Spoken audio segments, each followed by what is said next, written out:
আজকে আমার ছেলের বউকে আংটি পরিয়ে এসেছি।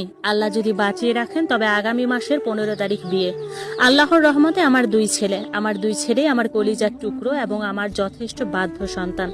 আমিও তাদের আমার কোনো কড়া নির্দেশনা চাপিয়ে দেই না, বন্ধুত্বপূর্ণ আচরণ করি তাদের সাথে। আমার বড় ছেলে কাতার প্রবাসী, সে দেশে এসেছে 6 মাসের ছুটি নিয়ে। এর মধ্যে 15 দিন অতিবাহিত হয়ে গিয়েছে। আমি নাহিদা সরকার, পেশায় একজন কলেজ শিক্ষিকা। আমি আমার কলেজের ছাত্রছাত্রীদের পরীক্ষার খাতা কাটছি, আর বড় ছেলে আমার পাশে শুয়ে শুয়ে মোবাইলে গেম খেলছে। এমন সময় আমার ছেলের ফোনে কল এসেছে, আমার ছোট ছেলে আবিদ অ্যাক্সিডেন্ট করেছে। কথাটা শুনে আমি কান্না জুড়িয়ে দিলাম। আমার ছেলেটা কিভাবে অ্যাক্সিডেন্ট করেছে?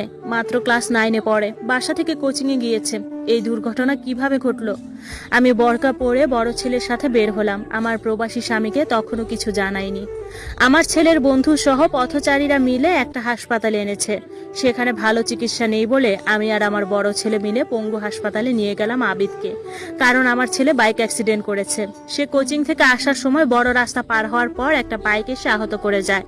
আমার ছেলে বাম পায়ে খুব আঘাত পেয়েছে এবং পায়ের আঙ্গুল হতে নিয়ে হাতের দিকটা ভেঙে গিয়েছে। আমি বসে বসে কাঁদছি আর আল্লাহকে ডাকছি।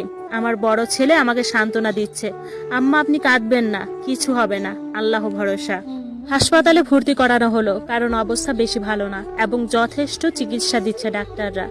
আমি আমার প্রবাসী স্বামীকে কল দিয়ে সব জানালাম। তিনি আমাকে সান্ত্বনা দিলেন, আর তিনি খুব করে চেয়েছিলেন দেশে আসতে, কিন্তু পসিবল হচ্ছিল না।